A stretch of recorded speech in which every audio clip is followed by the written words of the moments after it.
You come into dunya and you go dunya, you're good down.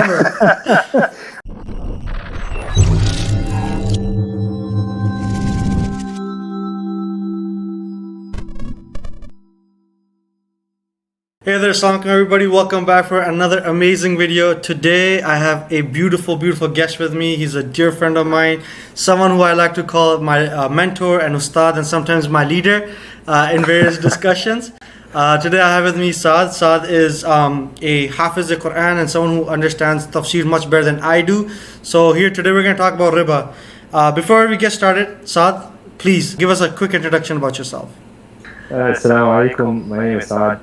I am simply just a hafiz, I haven't done as much as I would like to in terms of the study of the Qur'an, but inshallah, that is the plan.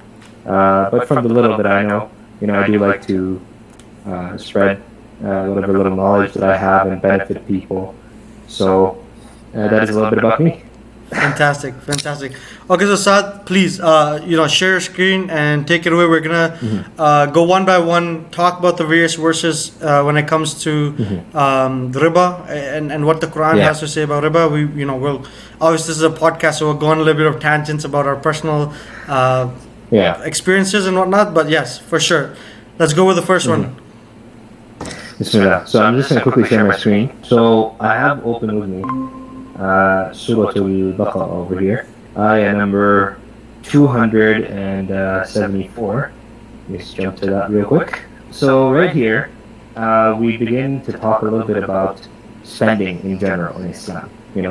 So over here, Allah subhanahu wa ta'ala is saying, الَّذِينَ يُنْفِقُونَ أَمْوَالَهُم بِاللَّيْلِ وَالنَّهَارِ سِرًّا وَعَلَانِيَةً فَلَهُمْ أَجْرُهُمْ عِندَ رَبِّهِمْ وَلَا خَوْفٌ عَلَيْهِمْ وَلَا هُمْ يَحْزَنُونَ. Just to contextualize it a little bit, in the ayahs previously, Allah subhanahu wa ta'ala is talking about spending in general. So he mentions one of the ayat, and it goes something like this: وَمَثَلُ الَّذِينَ يُنْفِقُونَ أَمْوَالَهُم فِي سَبِيلِ اللَّهِ كَمَثَلِ حَبَّةٍ أَنبَتَتْ سَبْعَ سَنَابِلَ. So let me actually start off over there. I think that would be a better starting point than what I've opened up right now. For sure. Because it gives you a little bit of context. So when we jump over here, we see what Allah subhanahu wa ta'ala is offering for us. Okay? So he's saying, مثل الذين ينفقون أموالهم في سبيل الله كمثل حبة أنبتت 7 سنابل في كل سنبلة 100 حبة والله يضاعف لمن يشاء والله واسع عليم. Allah is given the example over here that the example of those who spend their wealth in the cause of Allah is that of a grain that sprouts into 7 different ears, and each of these ears they bear 100 grains, and Allah multiplies their reward even more to whoever He wills. And Allah is all bountiful and all knowing. So I want you to imagine, just a seed that you plant, That could be $1, okay? And you can imagine that $1, it sprouts and it has 7 different ears on it, And each of those ears, they have 100 different seeds on it again, So basically what he's saying over here is, imagine you're spending that $1 in my path, that's going to be like a 700% return, right? So this is like the example that's being given. Obviously, at the very end, and Allah multiplies their reward even more to whoever He wills. For Allah is all bountiful and all knowing, right? So we hear this a lot in finance and trading and business. This much return, that much return. Allah subhanahu wa ta'ala has been promising, if you spend in His path, this is how much return at the very least, at the very minimum you're going to get, right?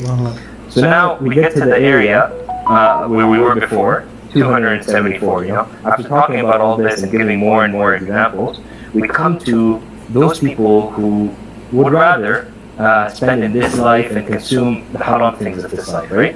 So Allah says, الَّذِينَ يَأْكُلُونَ الرِّبَا لا يقومون إلا كما يقوم الذي يتخبطه الشيطان من المس ذلك بأنهم قالوا إنما البيع مثل الربا وأحل الله البيع وحرم الربا فمن جاءه موعظة من ربه فانتهى فله ما سلف وأمره إلى الله ومن عاد فأولئك أصحاب النار هم فيها خالدون. That those who consume interest, they will stand on the day of judgment like those driven to madness by Shaitan's touch. Subhanallah. Like they're possessed by Shaitan, And that is because they say trade is no different than interest, But Allah has permitted trading and He has forbidden interest.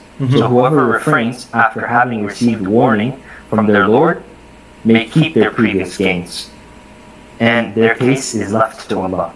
As for those who persist, it is they who will be the residents of the fire, and they'll be there forever. Right here, very clearly, Allah subhanahu wa ta'ala is telling us, like, look, this is the example that I'm giving. Those who they consume riba in this life, this is what their example is going to be, as if they're possessed by madness and shaitan's touch, And then he continues, he says, يَمْحَقُ اللَّهُ الرِّبَا وَيُرْبِي الصَّدَقَاتِ وَاللَّهُ لَا يُحِبُّ كُلَّ كَفَّارٍ أَثِيمٍ. Allah has made interest fruitless. In other things, translations, you will find that it means يَمْحَقُ اللَّهُ, that Allah will destroy it, Yeah. And He has made وَيُرْبِي الصَّدَقَاتِ, charity, as fruitful. Yeah. And Allah does not like any of those who are ungrateful. If I could take a second on this and Go just ahead. kind of give a pointer here. SubhanAllah, this is huge. This is Allah talking to us and telling us that interest is fruitless. So when you're like, Fruitless. I hear this I hear this argument all the time. Oh, Ahmed, isn't it stupid that you're not gonna buy a house and you're not gonna go on mortgage and you're not gonna you're gonna pay somebody else's equity? And Exactly. they're thinking about equity and they're thinking about savings through buying a house. And now Very Allah is telling you right here that that's not the truth. The truth is the other way around. The truth is that if you do riba, if you do go into those haram mortgages, it is fruitless.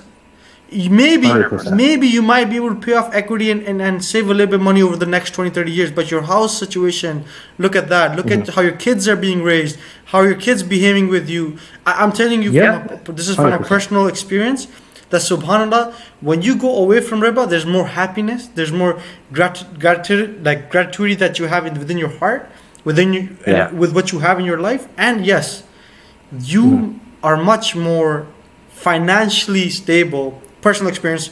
No, I'm not giving a verdict here, but personal experience, a lot better financial experience than the other way around. Because subhanAllah, when we think about it, that I like, for example, I graduated from university and my first thing was I'm paying this loan off, and and because of that was my niyyah. Allah didn't just make me graduate with no loan. Allah made me graduate with some savings, which obviously went into some stuff and investments and whatnot. So subhanAllah, like you can see this in your own life. Look for friends who don't go into riba and look at how their life is progressing. Because people are always gonna ask, like, people are always want a physical experience, and this is why I'm trying to give it.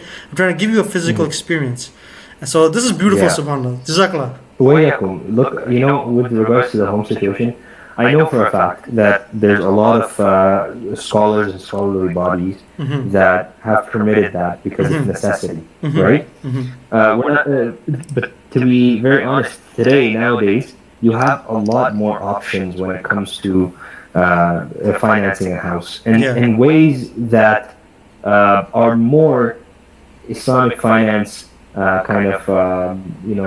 approved, whereas it's not like the whole traditional mortgage system with this much interest and this much principal, right?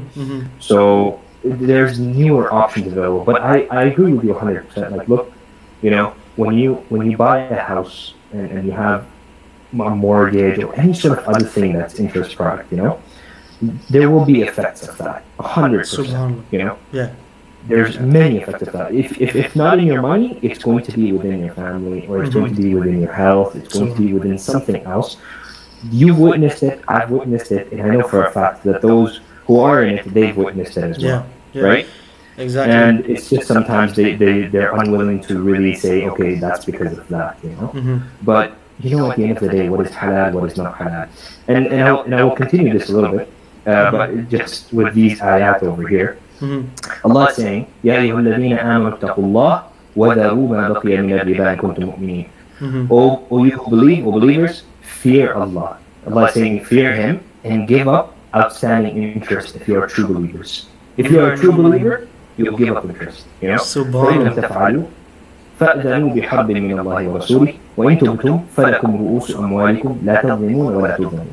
If you don't, however, then expect, beware of a war with Allah and His Messenger. And if you repent, you may retain your principal amount, okay?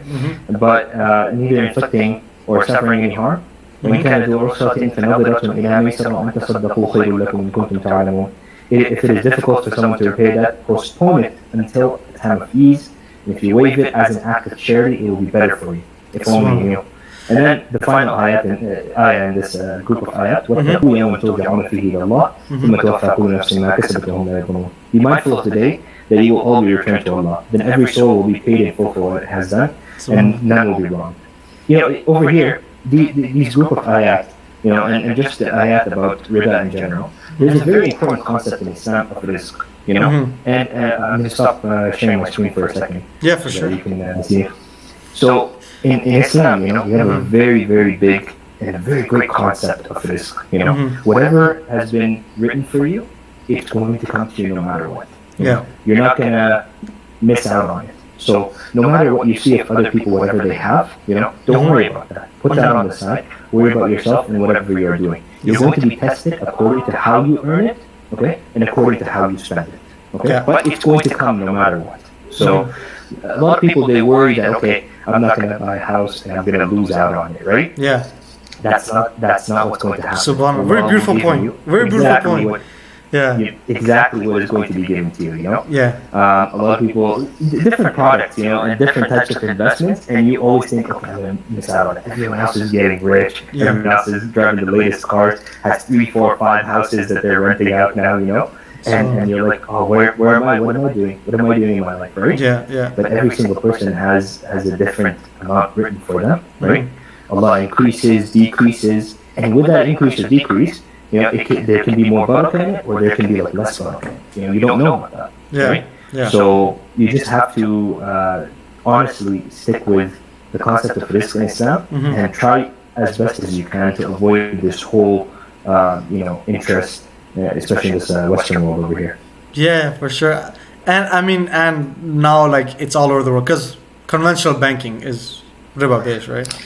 And so, 100%. So as we are trying to work, one thing for sure is that we're trying to bring out new solutions. And you were talking about this. You kind of mentioned about mortgages and stuff. In Canada, as far as my research goes, there's good few companies that are respected and ulama have approved it.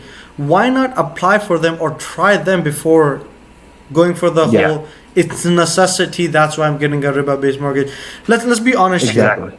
Let's be honest here. You don't necessarily need to live in downtown. If you live a little bit away from downtown, you can get pretty decent rent based properties. And I'm talking about 100%. And I'm talking downtown any country. This like any country, they all pretty much have the same concept. If you're in downtown, if you're in the heart of the city, it's expensive. If you go a little bit out, it's a little bit better, cheaper, right? And because now everybody's working virtually, and you can honestly, this is something you can ask for now too. That can I work virtually? And for virtual, because I worked virtually before from IBM, it was like if you're within that region, no one's gonna say anything for you because it's the taxes. That's the issue. Exactly. So if you're within that region, just move out where it's easier to live. So yes, you got family, you got all this XYZ, but you gotta understand, what does Allah like? This is the real concept of giving up yourself inner desires for the love of Allah. And when you do that, that's when Allah sees that you're truly loving Him. And that's where the real taqwa comes in place. Is that you give up your inner self and your desires, and you're sometimes a little bit of your ease for the betterment for your family and your community and just for yourself. And so subhanallah, we need to understand these concepts. And man, 100%. appreciated those very, very important few pointers.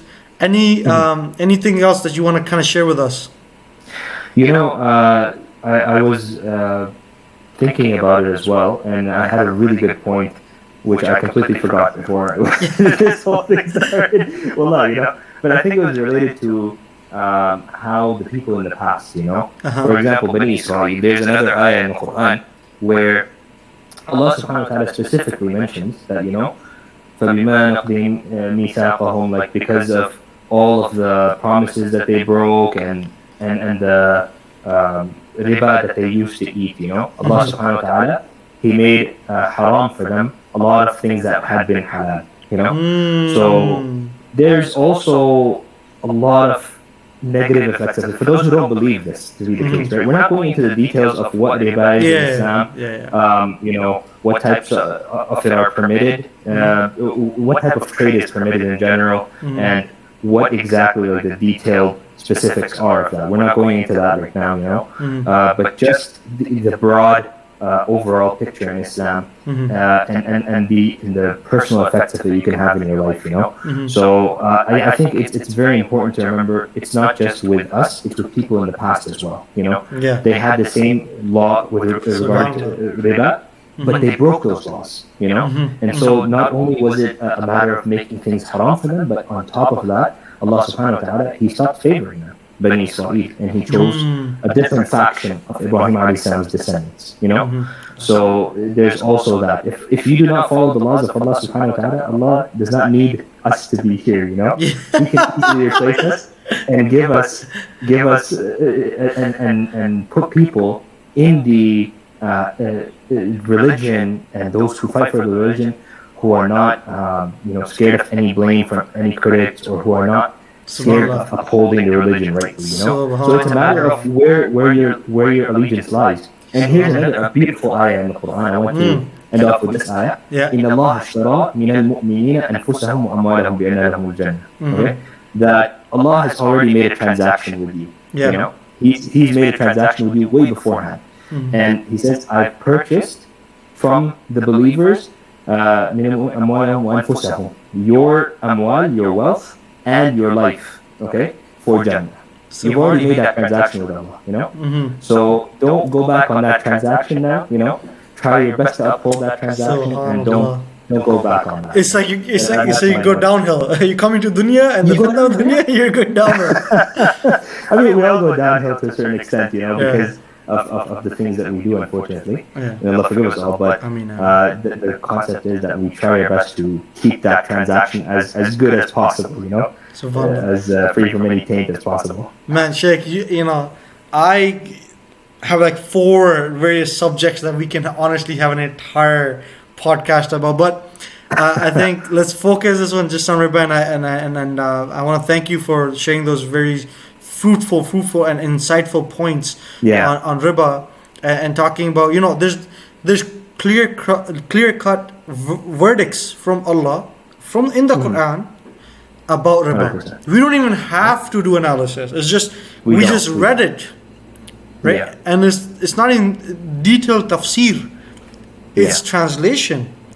And imagine the detailed tafsir behind this with the hadiths, and so subhanallah, jazakallah khair for this. Appreciate it. I mean, and you already know this, I love spending time with you, but I gotta finish the podcast here. Thank you so much for coming, Asad. I would request, if it's okay, and I'm gonna hold you accountable for it, if I call you again for another topic, would you come? 100%. Jazakallah. We can talk about anything and everything all day. Fantastic. And just so if anybody who's interested would want to know, Saad is single, and you can send me an email if you want to reach out to him. I'm more than happy to link you to him. Subhanallah, he's one of the brothers that I would personally vouch for. I would give my name behind his name. That this is someone that I would 100% vouch for. So this is, I had to say, Saad, I love you. Way too much praise, way too much praise. Alright guys, as always, thank you so much for coming and watching. Hopefully this gave you value. Like honestly, there's a good 7-8 minutes of him sharing the video, sharing his screen, showing the ayats of the Quran. Share this with a brother, share this with the sister, share this with the uncles and the aunties in your family. Because subhanAllah, in their head they might be thinking they're doing something that's better for their kids, but the reality is, maybe they're not. So like honestly, share this with everybody around you. Share this on your social media. Like, share, subscribe, hit that bell notification icon, and as always, take care of yourself. Make dua for us. Asalamu alaikum.